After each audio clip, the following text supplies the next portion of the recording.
honeysuckle, a great big expression of happiness.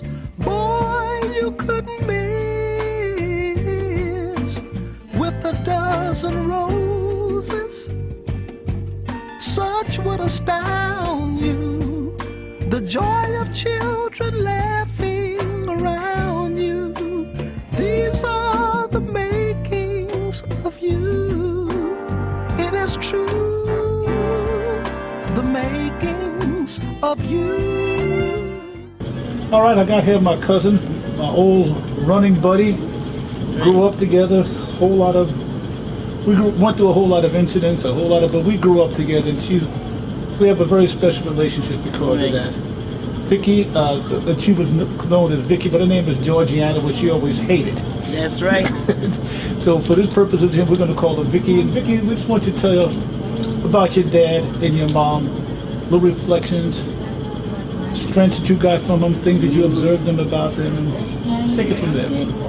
Well, my father was George Myers Jr., and he died when I was 16 years old in 1958. He had 9 children. My mother and father migrated from the South in 1938. My mother was left in the South, and she was pregnant at the time with my oldest sister, and my father and my uncle came to New York for a better life.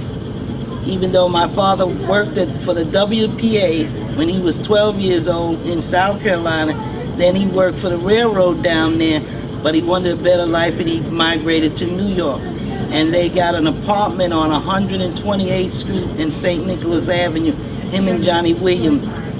And when my sister was born, my mother said that she was born dead, but she had a long head, and the midwife put her near the fireplace and said they was getting her prepared to bury her.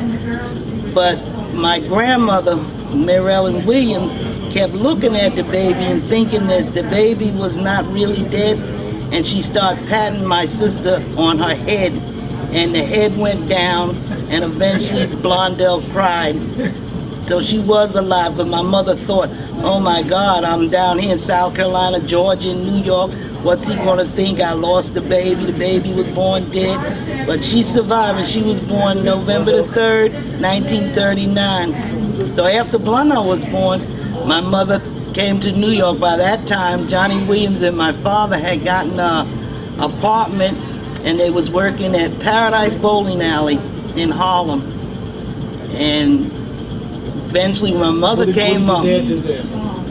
They set up the pins for the bowling alley. Yeah, everything's electronic now, but back in those days, people set them pins up, and that was my father's job. And they had to jump up into a little thing where the ball came. That's right. Sometimes the pins would fly. You got it, yes. Eventually my aunts started migrating to New York also, and my father said the apartment got too small because he couldn't live with Sarah and Risa Bell. So he eventually got a superintendent's job. And I don't know if Perry Mize must have came up there, I think, with Johnny Williams and my father, but I'm not so sure about that.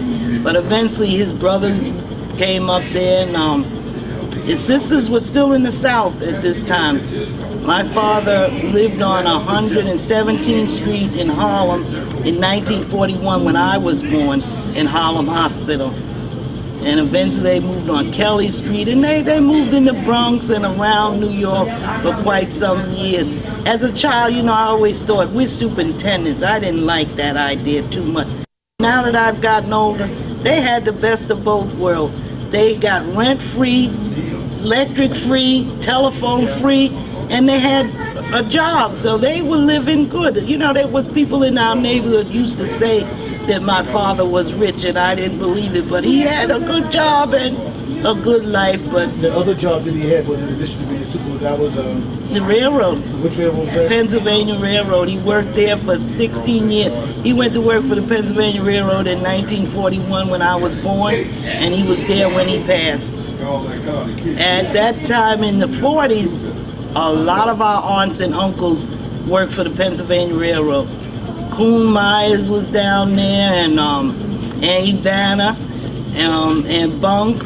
The ladies cleaned the Pullman cars as they came into 30th Street Station on long trips, and the men worked as trackmen. The women eventually stopped working, and the men did too, but my father stuck with the Pennsylvania Railroad until he died. What's the thing you remember most about your dad? He was mean, hardworking, and one of the nicest human beings you would ever come across. A lot of people were afraid of my father, but if they really knew my father, he was a nice person that always helped his family. If the family ever needed anything or wanted something, they would go to George Myers. George Myers would take care of it. His best friend in life was Perry Myers, because him and Perry was like two peas in a pod. You seen George, you seen Perry. They worked together and they lived a good life. We lived around the corner from each other. Perry and Daddy was jack of all trades and master of none, but they did carpenter work, plumbing work, electrician work. They did everything. They knew how to be men. They took care of their families and they were good men. My father trained my brother to do a lot of the work that he knew how to do. My brother could paint. I remember Perry Myers coming to our house on 184th Street and paint one of the prettiest designs on our walls. People would walk down the hill and look down and see, and they would come and say, "Where did you get this wallpaper?" We said, "No, my uncle painted that." He used to call it glamorizing. That's right. Yeah, it was good. Paintbrush, I remember, and he would twirl it in a certain way. And towels. Yeah. Now tell me about your mom. What do you remember about your mom? I thought my mother was the sweetest person in the world. And I know a lot of people think their mother is the sweetest person in the world, but my mother was kind-hearted and considerate. If she couldn't help you, she would never hurt you. My mother was kind almost to a fault. She loved her children, and to a certain extent, she overly was kind. You know what I'm saying? That sometimes she was taken advantage of.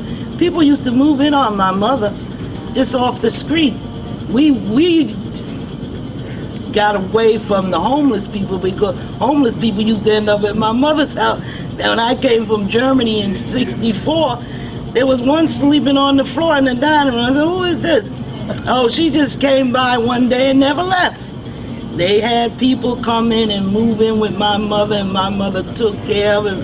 And the people that migrated from the South in the '60s, I mean, even in the '50s, we had people that migrated from the South, because they had Lug lived with us at one time, John Ernest lived with us.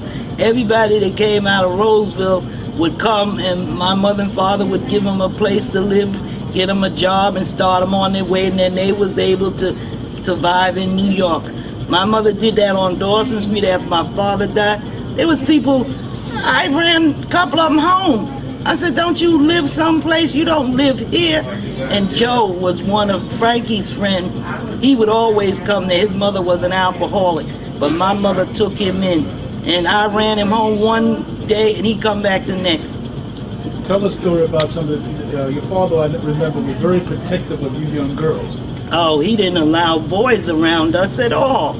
He thought that was a no-no. I was 16, I wasn't allowed to date. Date who? You better sneak and do it, because Daddy didn't play that. My sister was 18, and it wasn't until, I think he caught us smoking one time in the basement, and he said, "Well, you're smoking, I guess you got a boyfriend too."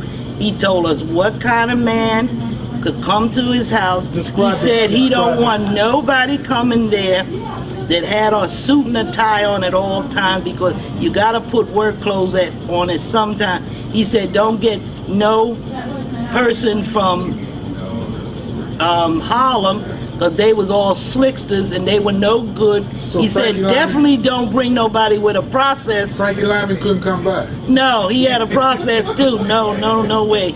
If they had a process, no. First thing my father would ask you, do you have a job? Because if you didn't have a job, you couldn't come and date us anyway.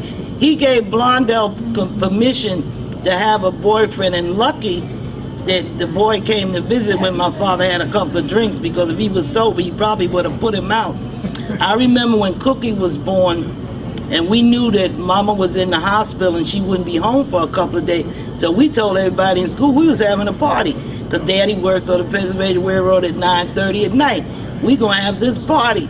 Daddy gets on the phone that morning after Cookie's born and said he wasn't going to work, which that was odd. He always went to work.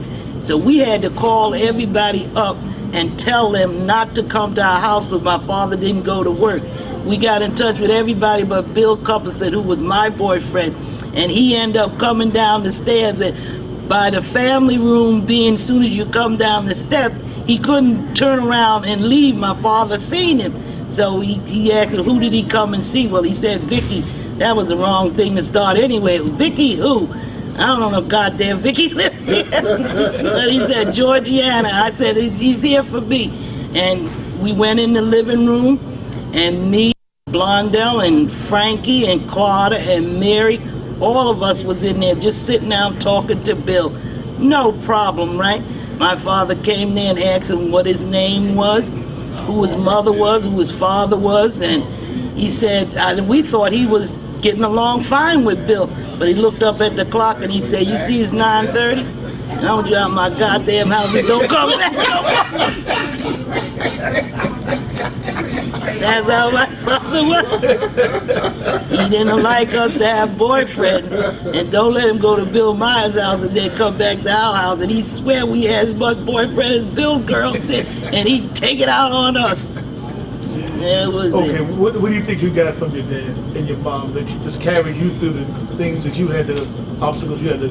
They taught us values, and my father instilled in us the fact that you have to work to get what you want in life.